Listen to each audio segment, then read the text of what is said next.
Hi, everyone. We are live. It is Wednesday, December 23rd. It's almost Christmas, 2 days to Christmas. I'm Paul Wontorek.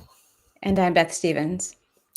And so, Beth, let's Yeah. talk through this. Today has been a really difficult day. We got the devastating news that Rebecca Luker, they try not to cry, I've been crying all morning. I have no more Um, makeup on. I know. I wear makeup sometimes too, and I was like, I'm just not even gonna bother.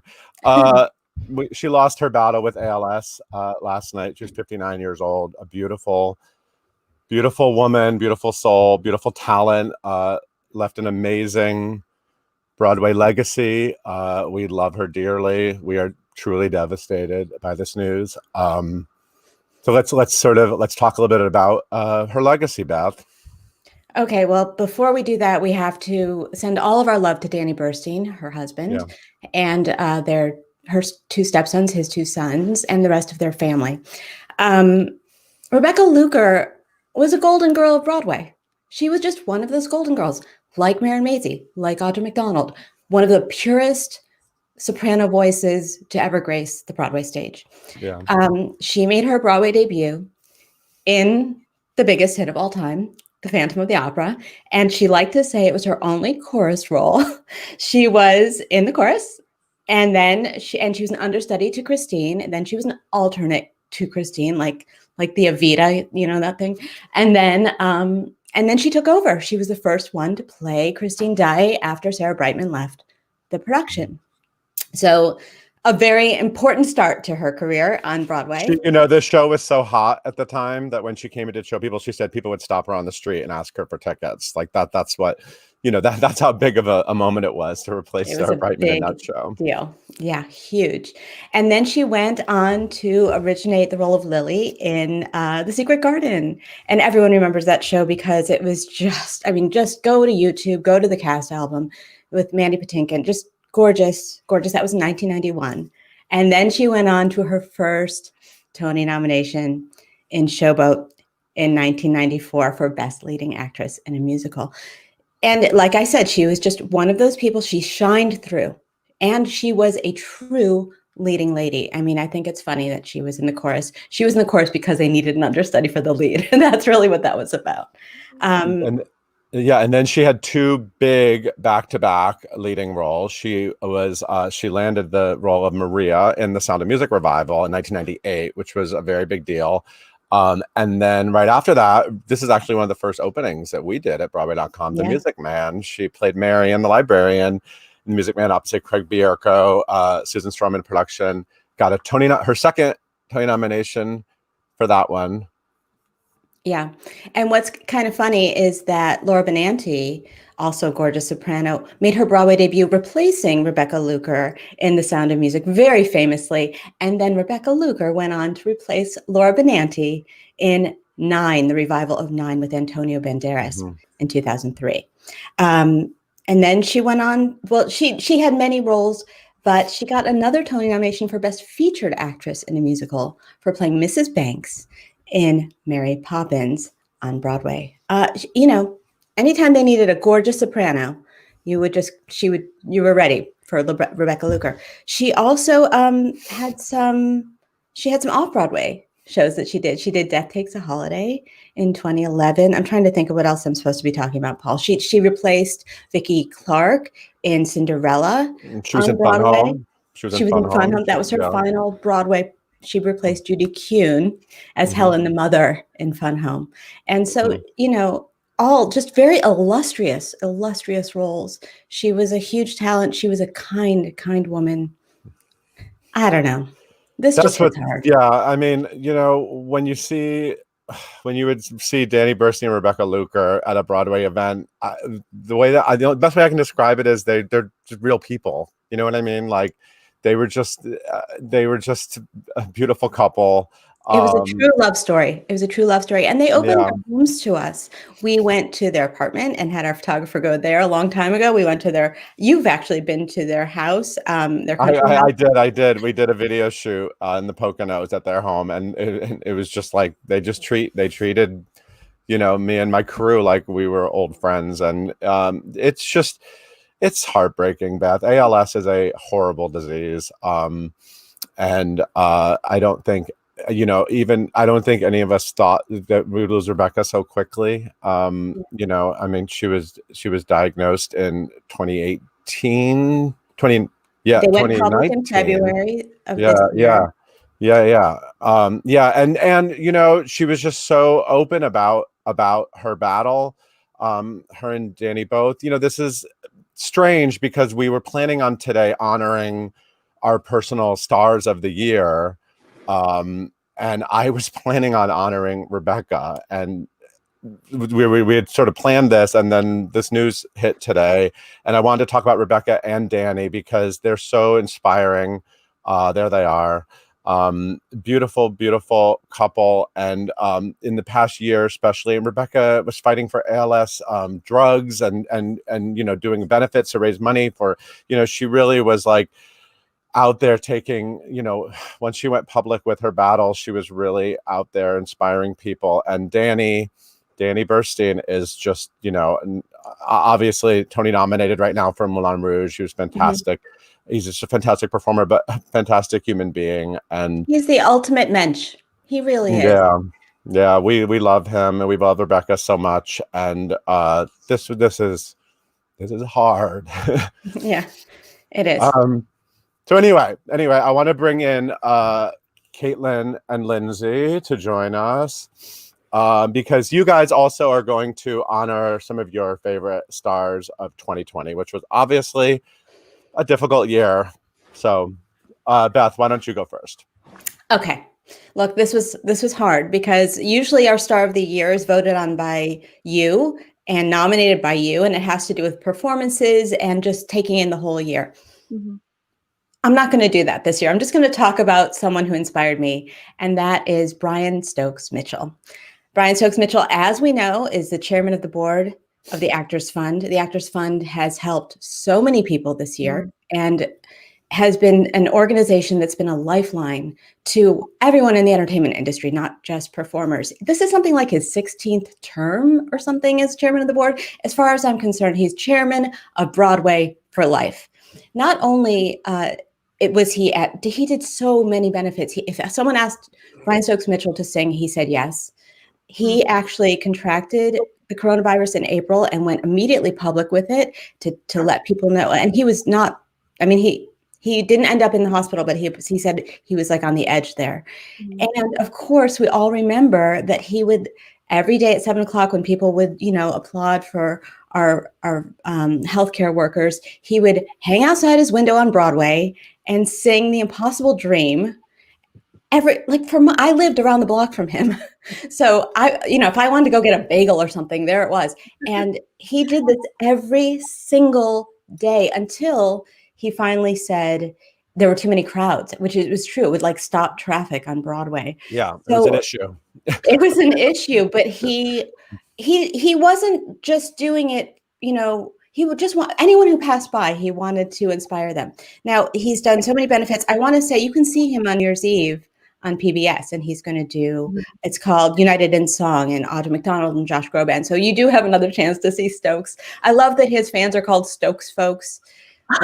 He's I didn't know that. I didn't know that either. I think we can all know that he was a wonderful neighbor to me, and he's just an inspiration. He's a leading man on stage and off. So for me, the star of the year is Brian Stokes Mitchell. Wait, isn't there a clip or something? There is. Take it away. I'm sorry. Yeah. Take it away.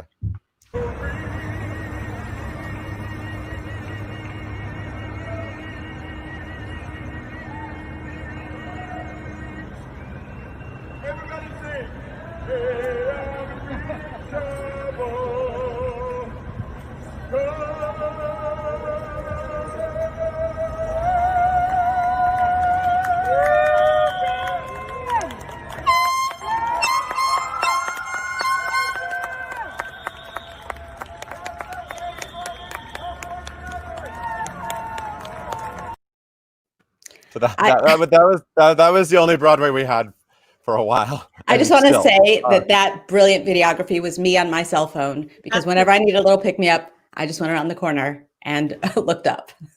So there By you the go. way, before Jessica Vosk is here, and we will be talking to her in a minute.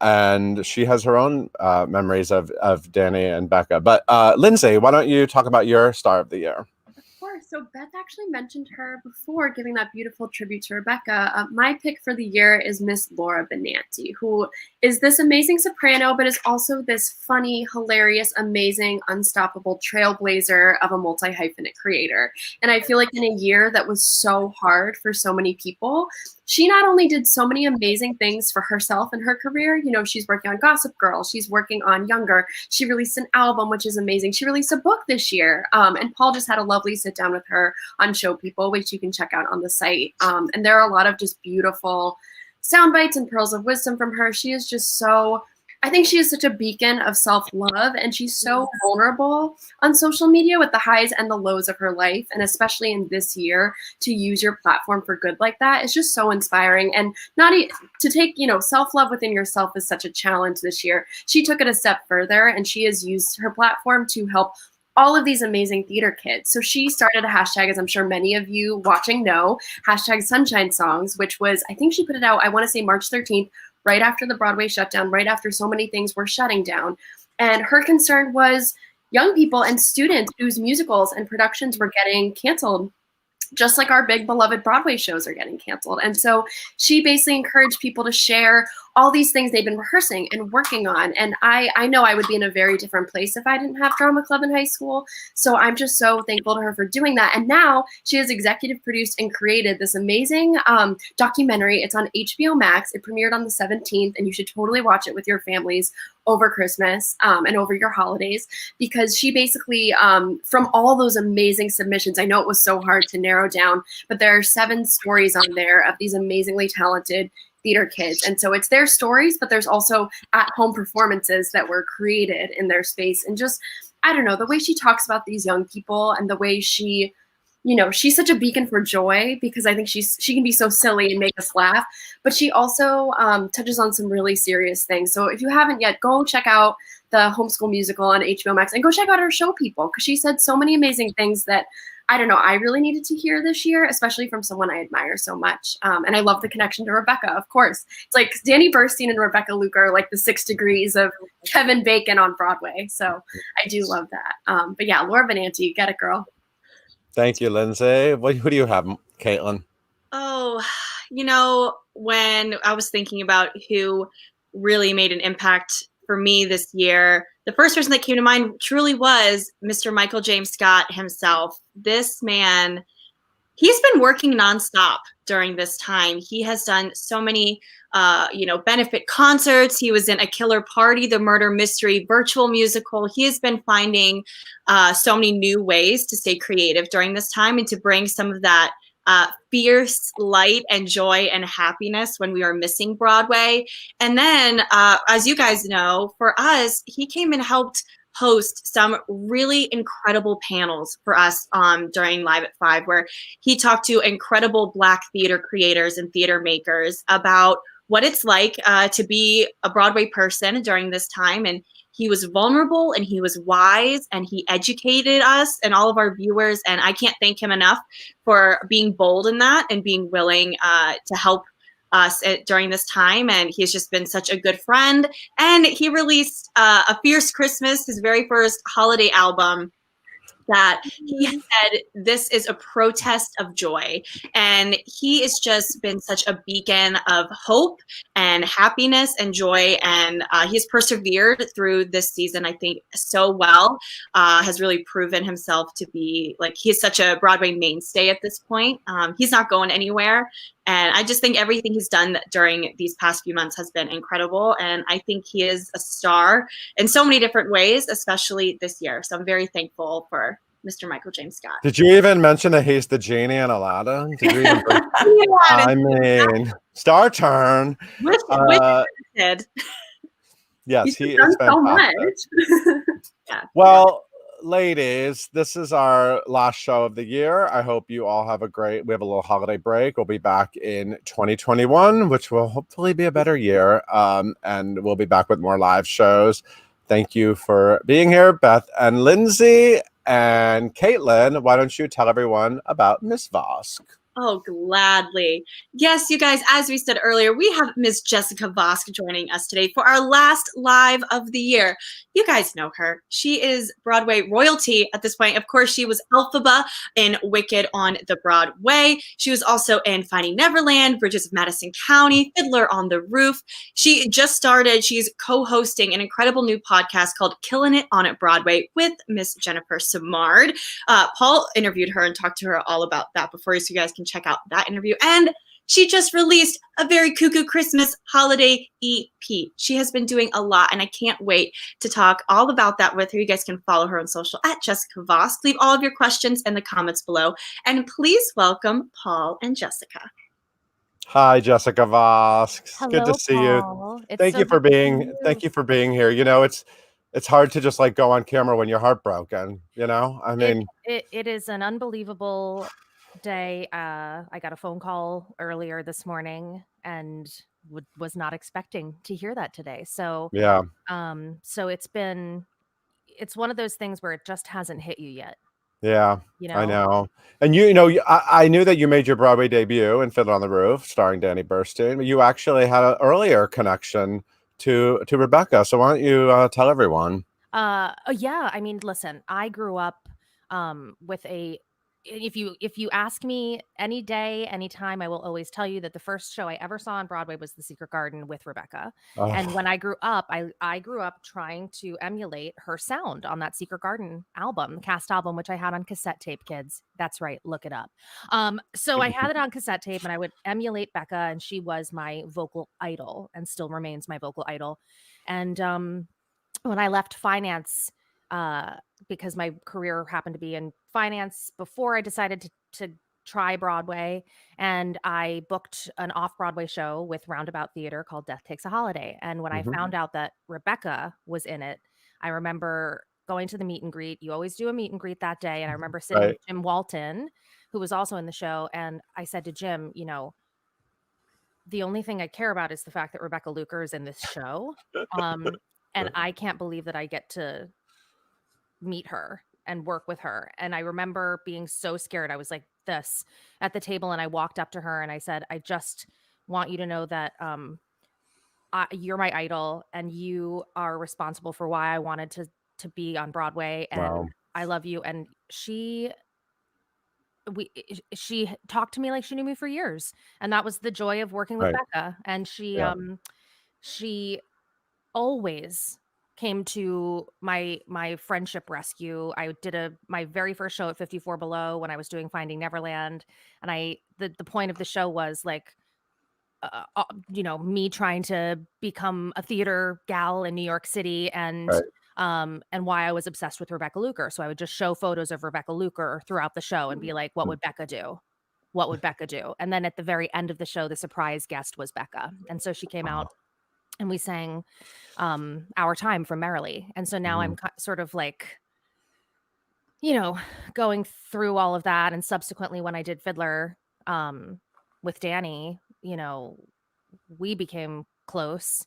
And having been in touch all this year and having had this happen so fast, it's kind of, I hold all of them so close today. I know we all do, but it just reminds you how important people are, and to hug your loved ones and to tell people who you love that you love them, you know?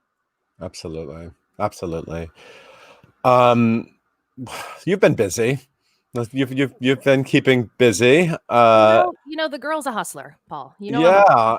You've been in my ears a lot because I've been binging your podcast, Killing It on Broadway. I'm really into it. Thank Into it. you. I think it's beautifully produced, and I think you and Jennifer Simard are doing a fantastic job. So congratulations on that. Thank you. And now you have like a new album. You've been in Endless Benefits, and I just saw your we just premiered your Hard Candy Christmas. I love that. You're on that with Marty Thomas Mercer Rosen on their album, and then you have your own Christmas album. So let's talk about it. I'm an album kind of gal. I wanted to do something this year that was sort of a surprise, but kept, what I love about the holidays. People had been asking for a long time if I would put out some holiday songs. And I thought, like, what if I did a 3-song holiday EP with a bonus and called it a Very Coco Christmas, because I have coined, COVID, I've called it the Coco Roro all year, because, what the hell else are we going to do, kids? What are we going to do? So I've been calling COVID the Coco Roro, the Corona, and I thought, let's do a Very Coco Christmas. And Mary Mitchell Campbell, my musical director, and I, we got together and called all of our favorite musicians, and the album happened. Everyone did it remotely, which is amazing to me. Everyone did it from their own recording setup. We did 3 tracks: "Oh Holy Night," "River" by Joni Mitchell, and "Jingle Bells," the Barbara Streisand version. Okay. Of And course. like "How Do You Breathe," but we'll get to that at another point. But it was, and then we did "Fields of Gold" by Sting as the 4th track, and I released it independently. It's the first independent release I did, and we made it to number 14 on iTunes charts, which Amazing. is so cool. And I called Pentatonics to gloat for 1 minute, because I was like 1 slot above them for like 1.5 seconds. So, and they know how much I love them, and I was just like, "Na, na, na, na, na," never, and now I'm back at the bottom. So it was very cool. It's been so fun to share a holiday EP that we did, during a pandemic, which was weird. It's weird to not be Yeah. in a studio, but it was really cool to still make it happen. Yeah. You have a good setup, though. You have good audio today, too. You're a professional girl. You know what you're doing. Yeah. So, are you ready for Christmas? You know what, Paul? I got to tell you, I know that you are. Where are you? Upstate? Yeah. Yeah. I was going to go to Florida to visit my parents, and then I thought, Yeah. because it's not safe this year. And so Right. I'm doing a nice little, my brother happens to be 10 minutes away. We've sort of been in the same pod this year. Mhm. So we're going to do like a small little family gathering, live like 4 of us, uh and that's really it. I don't know, this year has taught me about priorities and like shifts that I've wanted to do, and I don't know about you, but I'd rather ride it out and be as safe as possible to enter whatever awaits us next year. I mean, 2020 has been stank ass. I mean, I know, I mean, you and I are both Pelotoners at this time. Um, so that's been a silver lining. I mean, but it's been stank ass, Paul. What are you doing? I'm just sitting at home with my boyfriend and 3 dogs. On the Christmas. That's what you're gonna do Yeah. on Christmas. Yeah. I'm just hanging out, relaxing. I We know. gotta take care of ourselves, don't we? We Because have you wake up to a day like today, and it's just horrible, and you have to like make sure that you have your mind in check, and you have to we have to take care of ourselves, Yeah, we right? have to, yeah, and it's amazing because it just reminds you to live well and to live in the moment, and that was what Becca did, Yeah, even when she was at her liveliest, best, and even through this year, there is nobody who will ever be like Becca, and she, till the very end, I'm sure, was just as with it and amazing yeah, as she was when I first met her, and thought, how lucky am I to get to be in a room with my idol. yeah, Um and and I'm actually really glad we got to talk about this today. I don't know, there's something yeah. uh a little cathartic about it. Hmm. You don't meet people like that. They are few and far between. Yeah, I was like scrolling through my social media, and it's just the overwhelming. It started, the love for Becca, and obviously people who got to interact with her, like we were lucky enough to know it on a whole other level. But the fan love, and I mean, it's overwhelming. It's a lot. She leaves a major legacy. Yeah, I always tell people um that, like, if I've been doing a lot of teaching this year, and I always tell kids, here we go. I always tell kids, if you there is a kindness that certain people have in a business that can be really, really tough, and a business that could eat you alive. And a lot of people try to eat you alive. And you can climb up that ladder of success, but if you're not kind, people will remember that you weren't. And Becca was the absolute opposite. She if it didn't matter who you were, what you did, where you came from, you were important to Rebecca. And it's devastating. I mean, I'm a shattered person today, and I just I love her, and I love Danny, and I love you, Paul. Thank you, I'm just honey. letting I you love know you too. that. I love you too. And, And you definitely so much joy with Rebecca whenever, especially I think Danny brought so much joy into her life. And as a couple, they were just, I mean, that's a very special pairing of people, of talents. And, aside just as human beings, just beautiful. And I always love running into them. That's right, because they were each other's lobster. They were each other's lobster and penguin. Those are my favorite two lovey animals. When you find your penguin or you find your lobster, and that's what they were for each other. And like they found each other, and that is what life is all about. So, so yeah. And 2020, bye, girl. You know what I mean? Girl, out. Like, you are drunk. Go home. You are drunk. Get off the sauce. What are your New Year's resolutions, Jessica? Oh gosh, I hope that I get to do I have a couple of really large things coming up next year that I hope are still on the docket that that I get to do. I would love to do some traveling. Oh, good Lord. Remember that? Remember that? Gates. My passport is lonely. And I want Becoming Nancy to come in, which is this new show I got to work on, like right until the Coco came to town. We were doing a revised, we had just gone out of town to do it in Atlanta. We were getting ready to bring it here. We were working in the city, and they were like, it seems as though there's a sickness in town, and Broadway is going to close, but like just for 2 weeks. So we finished our reading, and I remember being like, all right, you guys, this is so crazy, socially distant. Like, see you in 2 weeks.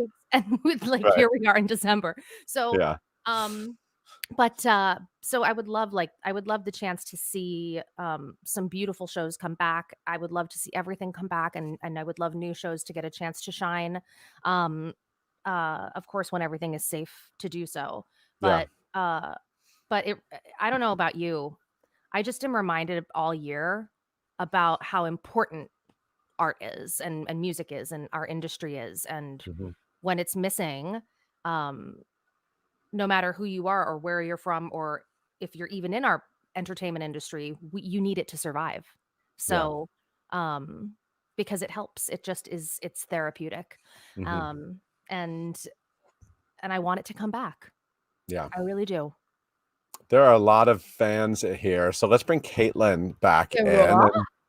Yes, I see a lot of people watching, so I'm sure they all agree with you about the arts. Caitlin, what are the people saying out there? Yes, well, I'm going to start it just with a lovely thing from a Cassie on YouTube. Says, I love the podcast, Jessica. You're my favorite Broadway diva, and I admire you so much.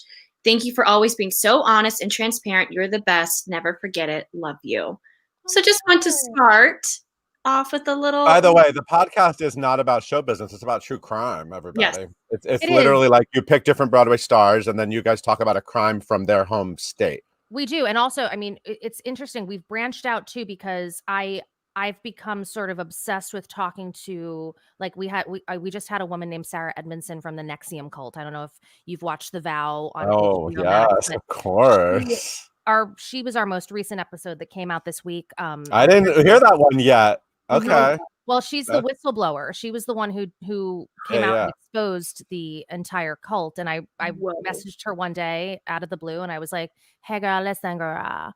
I mean, I out of the gate, like, just so we all know what an idiot I am, I was like, "Hey, have you heard of Wicked?"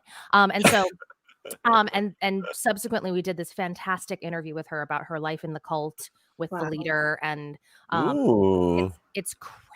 And Yeah, we've talked to a very well-known psychic that we have an interview coming out with, and we made it into the pages of Variety today as a Ooh, congrats. so we're Congrats. great. So listen to that podcast.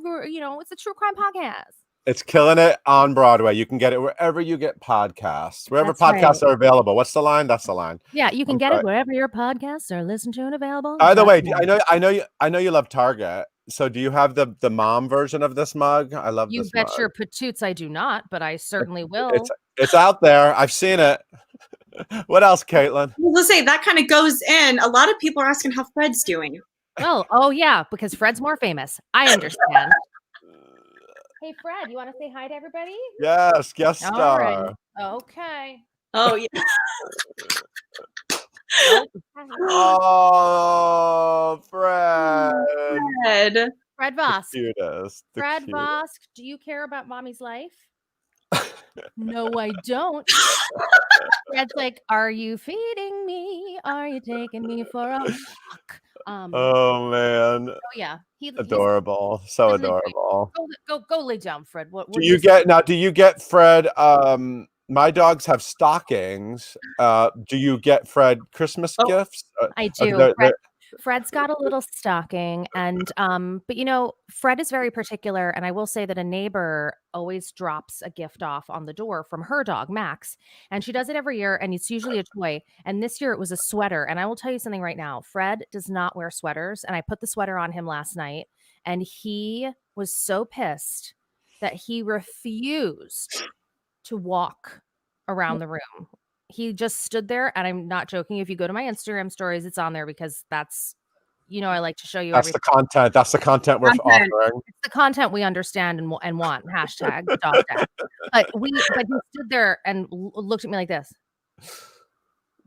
Okay, well, Henry acts like he has a straitjacket on when, you know what I mean? He'll literally he'll act like his body can't move like that. Why? What is, so he won't wear jackets either, is what you're saying? No, absolutely not. Absolutely Yep. not. But you know what? I still, every time I go to Target or PetSmart, I still look through the racks of cute outfits and I just kind of go like, that one's really cute. And I'm like, what am I doing? This is mean. It's like abuse. Henry, I know. I mean, for Halloween this year, I dressed us up as Elsa and Anna, and I bought him a children's dress from Target and a wig for Anna.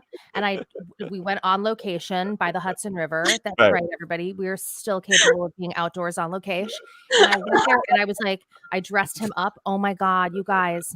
It was very bad. And of course, everybody walking by laughed, and Fred has a complex now, but it's fine. We're gonna get through it. We're gonna get through it. He looks a little pissed. What else, Caitlin? What else out there? Yes. Okay. So Marcy on Facebook wants to know, how did you go about choosing the songs that you were going to put on the Coco Christmas? How did you figure out which ones you want to do? Well, I have always been a very big fan of Oh Holy Night, but the Celine Dion version. Okay. So that for me was a big deal because my heart will go on. I do love Celine, and I wanted to do that version of it, that arrangement, I should say. I've also always wanted to do River. And as far as Joni Mitchell is concerned, she is, in my mind, just one of the trailblazing women of music and songwriting and lyricism. And I wanted to do a very different version where I brought in "O Come All Ye Faithful" at the beginning instead of Jingle Bells. And so Mary Mitchell and I worked hard on that. And I said, well, we just need a mandolin in there because, everybody thinks that everybody makes want to go lullaby with a mandolin. And so we did that. And then, and with the Barbra Streisand Jingle Bells, how do you not love that version? We took it up, I think, a half step or a whole step. And then at the end, I gave you a little, but just to be that awful. And but that song too, it's running a marathon, that song. So and then Fields of Gold was something I debuted earlier this year in a live stream show, and people loved it. And Ava Cassidy, who covered it, is also just a vocal genius. So that's how I chose them. I would have loved to put so many on there, but we only had time for 3 kids. 4. By the way, shout out to Mary Mitchell Campbell, who Yes. also did the whole "Take Me to the World" Sondheim concert with That's with right. Bella Esparza and myself. So she had a good year too. She's been doing a lot of great work, and I know you're like you're really close to her. You guys always do stuff together, right? I mean, in addition to being my musical director for any of my concerts, she's one of my best friends, and I don't know how she lives. You know what I mean? Like, I don't know how she lives and survives and sleeps, because she doesn't, is what I'm trying to say. Because Yeah. every day she's like, well, I'm doing this, I'm saving the Nonstop. world. And you're like, Yeah. what? Yeah. And as she's saving the world, she's like, I got to go for a quick hike up a mountain. You're like, what? So we love Mary Mitchell Campbell in this house. Yes. And A Step is her charity. A Step is her charity. Yes. Yes.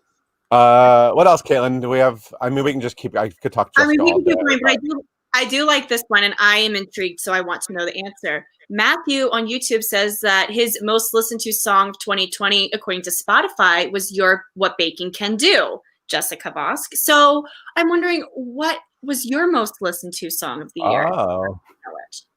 How do I find that? I mean, like, what do I do to find it? Like, do I just think in my brain, Jessica, what have you listened to the most? Yeah. Okay. Listen, you guys, I've been really listening to a lot of Taylor Swift. Good. Yes, this correct. year, because I'm sort of like, first of all, you're doing a trilogy. You know what I mean? And she's like, she decided to just sit in a cabin and be like, let's discuss the 5 stages of grief. Literally. And in 16 albums. So I've been listening to a lot of the tswift.com these days, but I also I've been really into Janelle Monáe, and you guys, don't you dare judge me for loving the Indigo Girls. No. I love the Indigo Girls. Don't get me started. Of course. They are my Simon and Garfunkel. And that's it for me. Like, if you were like, Jessica, would you marry the Indigo Girls? I'd be like, yes, sis, I would. I love, do you have a preference versus Emily and Amy in terms of songwriting? Ugh, listen. They're very different. They're so different, right? Emily is like what I call the like princess ballad songs, right? And she's sort of like, I know all of their albums so disgustingly well. And Amy, see, I like Emily's songwriting melodies. I like Amy's lyrics. Amy's raw, man. Amy will bring the devil in. I mean, Amy she will like sing to you and you will be like, am I in the craft? Like, you will be, you are just, you are transported. And I remember being in college. I had a college boyfriend named Matt, and I'll never forget, like, we were at a concert. Hi, Matt. Hey, Matt, how you been? How you doing? I hear you have a child now. Hope they're great. But like, we went to this concert in the city, and I just remember, I think he had a crush on Amy too, and I was like, back up, get in effing line. Because like, I too have a crush on Amy, and I met them last year when I did Becoming Nancy. They were performing next door at the Symphony in Atlanta, and I remember during tech with a microphone right here, walking around the hallway, like, to hopefully run into them, like I was lost or something. I remember walking around and being like, Emily, I'm in a show. Look, like, oh my God, and so I got a photo with them, and I was like, have you heard of Wicked? Like, I think I'm an awful person. I really can we conceive an Indigo Girls musical, or should we not do that to them? I don't know. Is there an idea there? No, we come on. Look at their canon of songs. They have 700 albums. Come on. They started writing in 1912. I want them to write a musical. FFS. Come on, you guys. Yeah, they should write you a musical. That's what should happen. They should write you a musical. Obviously. Paul. Obviously. Paul, you better secret your lips.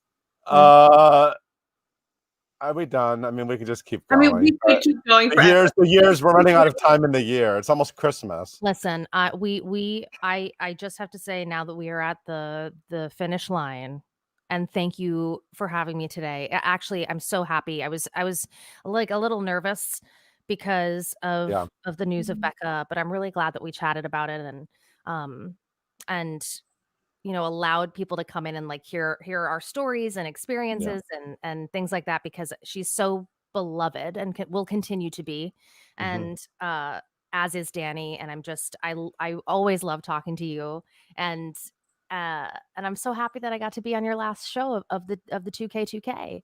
And Well, I'm sure we'll see you in the new year. we have And to. We have and to. there's a lot of amazing Rebecca Luker music out there to listen to There Yes. sure too. is. A lot. A There lot. sure is. And just sending love to Danny and the family and all the fans. This is really like it becomes like a communal thing, how we all sort of feel about these talents that give us so much. I think theater music is really special because I know for me personally, when I was falling in love with Broadway, I spent so much time alone with a lot of this music, just sort of like listening to it and getting lost in it. And so it feels extremely personal. You know what I mean? Even when just the connection to voices and to personalities, it's very special to Broadway. So It is. And unlike any other community, I mean, there really is no other community, and I say this with an all-encompassing vibe of fans included. There is nothing like a Broadway community where if we know that one of our own needs something, we are like, I mean, we are Little Women. Like we go to the house and we are there. And we, that's what it is. And that's why you see so many people today. The minute that you get on your little like phone, you're going to see hundreds and thousands of people posting about Rebecca or their experiences with Becca, from close friends to acquaintances to fans, because that's what this community is. It's you get so close, even if there's thousands and thousands of you. So that's why I'm so proud to also be a part of the community, because all of us in this virtual room, even though we all do different things, we feel it the same way, and that's what's so special about it. Yeah, so absolutely, beautifully said. Beautiful. Thank you, Jessica. It was so good to see you. I hope you have a fantastic Christmas with your brother. Thank you. And Fred and and Caitlin, you as well. We'll see you guys next year. We'll be back with more live shows. We'll figure out the schedule. We're glad we brought them back in these last few weeks, and we're going to keep doing it.